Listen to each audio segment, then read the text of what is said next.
When Samoans first began coming to the United States in the early 1900s, they were looking for a place to belong.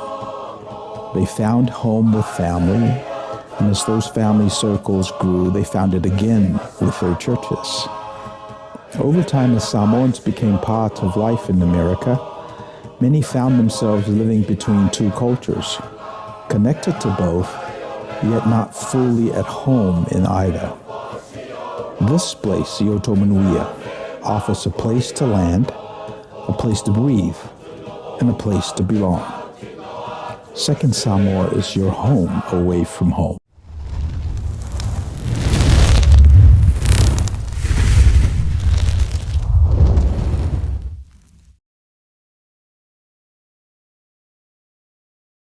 Talofa tulipa imal mamalu datu tunu paina mo me fo ipa bobonga le datu prokalama le neva yaso. O lo iele datu malo le nei tai o le sunga ya Nicholas Dibs. Na yefu mo mo I apelila le sulfitu le sunga ya Dibs. Samatala no ai fo ilo na soifua ya molona lama. Al temine nei, we invited him specifically for what happened in Garden Grove.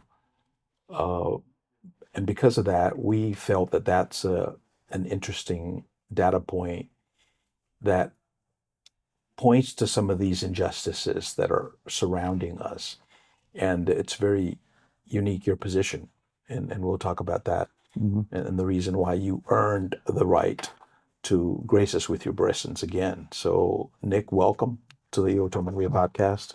Thank you very much, Reverend Tagaloa. And I want to thank you and your team for putting these podcasts together. And I want to thank you for your kind invitation to have me share some more thoughts. This is the third one we've done. And so I appreciate it and I'm grateful. And I think there's some important connections that we can learn from what happened in Garden Grove that relate to our nation and the rest of the world. Well, let's dive right into it, huh? So when I got the newscast that 50,000 people were evacuated from Garden Grove area because of the disaster, I pulled at my Rolodex to see who's in Garden Grove, and your name popped up. So I thought I'd give you a call and invite you to come talk.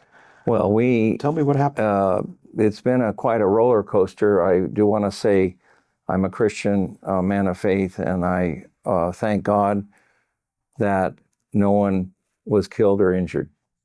I think we have to give gratitude to Christ Jesus and to God for keeping the community safe, it could have been a lot worse. We were initially told it's either going to blow up or it was either going to blow up or become a major problem. Well, I've got some statistics here. So on May 21st, 34,000 gallon chemical storage tank at the GKN aerospace facility in Garden Grove began overheating. Was that your recollection of what happened? I don't think I heard about it until the next day, which it was the evening, I believe it was the afternoon or evening of the 21st when this first started, and the initial evacuation zone was smaller, and then it was expanded to a much larger area of approximately 50,000 people. So it was a valve failure. As I understand it, the point is that the cooling system, as I understand it, and I don't know all the details, but the cooling system went down, or there was a problem, and then it began to overheat. And so either we were going to have the community was told we're either going to have an explosion or we're going to have a fire. Something is major going to happen here. Now, so it says here that the tank contained roughly 7,000 gallons of methyl methacrylate, MMA, highly volatile, flammable chemical used to make acrylic plastics and aircraft windows. Did you know that, or? Well, I know it now. A lot of people didn't know that this company was even there. So it's very close to homes and businesses, and as some of your viewers may know from the news reports, the company was cited, according to news reports, for a number of safety violations before this incident even took place. But most of the, as I understand it, the parts that they make go into military, for military purposes. Okay. And that's another issue also. But I do want to say thank you to God and Christ Jesus for protecting us, because it was that third alternative that Incident Commander Chief Covey from the Orange County Fire Authority was looking at. He was focused on that third alternative if we could get it. Okay. So they were fearful of a catastrophic thermal explosion. So authorities issued a mandatory evacuation orders affecting 50,000 residents. Right? Were you affected? I was affected, but not as a evacuee. I live just outside, like across the street from the border of the evacuation zone on the west. And so, but I was affected in the sense that we did have a family come in and stay with us who was affected, who was in that zone. And it affected, of course, individuals, but also many businesses, and the hardship and that went on. And as the evacuation started and began, the question is, where are the people going to go? Because not everyone has resources to go and rent a motel or a hotel, or they don't maybe have family or friends that they can go stay with. And then you have senior citizens, people in care facilities. So as I understand it, about 15% of the people did not evacuate, and I think we had a good, maybe it was 50,000 who did. But it was a hardship for a lot of people, and it's still, although the immediate danger is over, the aftermath is a major problem and issue, because you have businesses that lost income. You had people who couldn't go to work, or who had the inconvenience of having to move and go somewhere, and how to deal with all this. And so it's a microcosm, as I see it. It's a microcosm that we can learn from and apply around the country and the world, as far as, I would say, prevention is worth a pound of cure. So if we can prevent things from happening, then we're ahead of the game. And I think it was just the grace of God that this thing didn't explode, because it really could have. And there was some sort of a crack eventually that they found, and then they tore off the insulation on the tank and was able to bring the temperature down. But I think that this is a learning experience. This is a key issue, not just for Garden Grove and Orange County, but for the country and for the world, that as far as a learning experience and applying it and connecting the dots to what's going on with regard to the wars, the genocide, and so on. This is all related. Yeah, we probably have clips of the city council meeting where the residents were commenting, right, raising some of those issues. Were you there at the meeting? Yes, I was there. That was on Tuesday, the day after Memorial Day. This also happened, and I don't mean to laugh at it. It's just it's more of a sarcastic situation, where we had this happen on Memorial Day weekend, which is one of the biggest weekends in Garden Grove, with the Strawberry Festival that has been going for over 60 years. And this is the big 3-day, 4-day event in Garden Grove, is the Garden Grove Strawberry Festival. Right. And this happened right at, just as that is going to happen. And so it affected a lot of people in different ways. Okay. But getting back, what was your question again? Or your point? Were you there at the city council I was there. Yes, I was at the city council meeting, I'm at a lot of city council meetings, so viewers can go to ggcity.org and see some of the comments I've made over the months and a year or two or more. I'm also at Garden Grove Unified School District meetings because I'm a teacher educator and I've run for school board 3 times.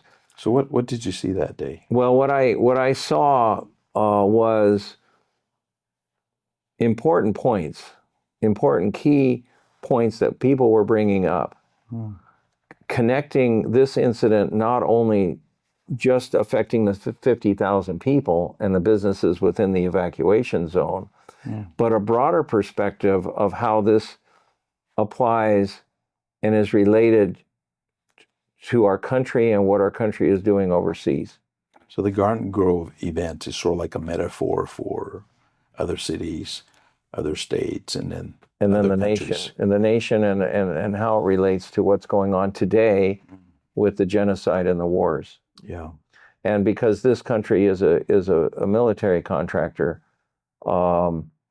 providing parts that go into planes that bomb, that and possibly weapons, but in any case, part of the military industrial complex of where, children and innocent people are being killed with American planes and weapons. Yeah. And this is part of that cog, part of the cog in the wheel that allows that kind of stuff to happen. So not only were the 50,000 people inconvenienced and became refugees for 4 or 5 days, internal refugees, but we can look at this also in the context of look at all the mayhem and problems and income and major problems we have with just 50,000 people here. What about the 2 million people in Gaza? What about the 1 million refugees in Lebanon? What about the 3 million in Iran? What about of people displaced? That's the metaphor part. That's the part of the connection. Yeah. And so some of the speakers were bringing that connection up. Yeah. And as well as others complaining that the city, and this is a message for other cities, that take a look at the companies that are in your city. And if they're, every city should be doing, and every community, including the county and the state, should be looking at facilities that have a potential for, that could either blow up or cause a major catastrophe, and are there backup systems in place? This company should have had a backup system, cooling system in place, and apparently they didn't, or if they did, it failed. But they had been in violation of other safety violations. So I think every city, it's a wake-up call to look at the companies that have hazardous potentials. And let me ask you something, Nick. Who owns GKN Aerospace? Do you know? I understand that it's a company, or that this facility in Garden Grove is just part of a large company based in London or in England somewhere. The UK, yeah. And so so the ownership of the company is elsewhere. The board of directors that hires the CEO that controls one of these satellite locations rests somewhere else. It's an interesting juxtaposition with the Samoan saying "Olale pule tautua." So we've got these people that don't do the tautua, but yet they have pule, right? So, well, and then this is an important point, is that they are putting the profits, making money and putting profit ahead of the welfare of the people. And I say that because they were cited for safety violations, which apparently a number of them were not dealt with, obviously. And so here you have a big company. Well, sometimes it's easier to pay the fine. Yes, it might be easier to pay the fine, but the corporations are not. Many corporations aren't looking at how does this affect the local population? How does this affect the people on the ground? How does this affect the people in another part of the world? And so you have a company that's had a large company, a large corporation, probably $1 billion, and I don't know how big their what their assets are, and their sales, but obviously a very large corporation refusing or being lax on their safety violations, and with the resources and the money they had, they could have taken care of all those safety violations. How do you know that? Well, somebody comes in and cites them for safety violations. They can come in and fix it. They don't have to wait. But you said they have the money. They have them to fix it, but they'd rather pay. They have they are making a profit. They're in business. They're in business to make a profit. 90% of the businesses fail for not making profits. So. Yes, but we're looking at a large corporation, and if you can't operate a facility safely and successfully, then you close it. So I mean, they had a choice.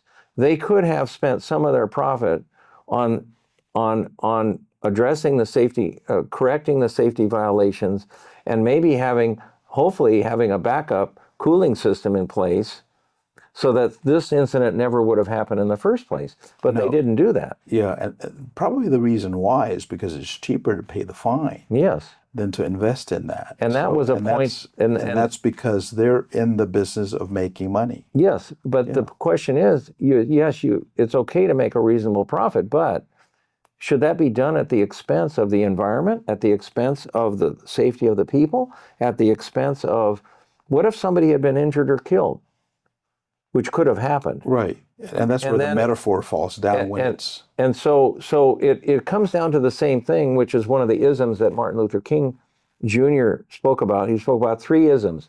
One is militarism. One is materialism, which is greed. And the third one was racism. What we have here is a classic example, a classic playbook of, we're going to put the needs of us making a profit ahead of the local community. We're gonna, okay.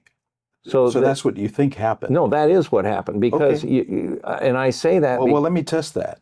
Let me test it, because thinking one thing doesn't make it so. So let me test that. Do you know anybody that works for GKN? No, what I'm saying is that the company was cited by government officials before this incident, and that they were cited for safety violations. Why didn't they correct those safety violations, and why didn't they have a backup plan for the cooling system? Well, we've got the answer to that, right? They didn't have a backup plan.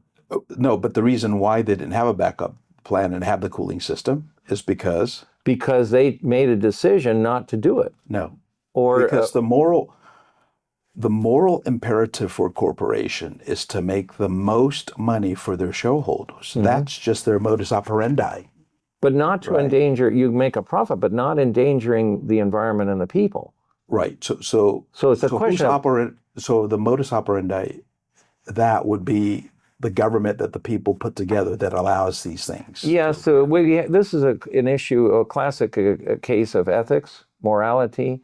Okay. And the fact that the government itself, and that's why the city and the county and the state and probably the federal government need to do a better job of overseeing these companies, because companies do not have an inherent desire, in most cases, they do not have an inherent desire to do what's best for the people and what's best for the community. That's not why they exist. And that's part of the greed and the materialism that King is warning about, is we need to have a paradigm shift in this country. We need to have a paradigm shift that companies are just not going to be allowed to just profit at the expense of the environment with environmental pollution, and also at the expense of putting the safety of the community at risk. And the bottom line comes down to that the government, whether it's local, state, or federal, is not doing an effective job of holding these companies accountable and doing prevention to make sure that this stuff doesn't happen in the first place. Okay. So one of the challenges of our governance system is that we're a democracy. Well, right? our government system has been corrupted by the money in politics, and so then the politicians aren't holding companies accountable. And the system that's why I say we need a paradigm shift to change the way that we do business in the United States. Well, the way we do business in the United States has been very unethical, very unfair, if you look across the country at hazardous waste sites of nuclear waste, of all kinds of stuff, and profit is being put ahead of the best needs of the people and the community and the environment. But that's why these businesses exist, is to make a profit. You can make a profit, but do it in an ethical and in a safe and ethical way. Then they wouldn't be in business very long. You know why? Well, Because no, they that's could. a definition. Yeah, they would call it a nonprofit. They would call it a church. They would call it something different. No, you can be a company and still be responsible to your treating your employees fair, treating the environment right, and doing what's best. It comes down to an ethics and morality. Well, Jesus always said that, And before you tell your brother, to get that log out of your eye, you get the log out of your eye. Well, right? I mean, that's ethics in its deepest Christian sense. Well, we have, yes, I agree, and we have it in the second commandment of treating others as you would want to be treated. But we don't have that for the most part in this. Second commandment, treat others. Well, Jesus said, or the golden rule, or the second commandment. The first commandment is love the Lord your God with all your heart and mind and soul. And the second commandment that he said is to treat others as you would want, in more or less, in that language, to paraphrase, that we should be treating other people as we would want to be treated.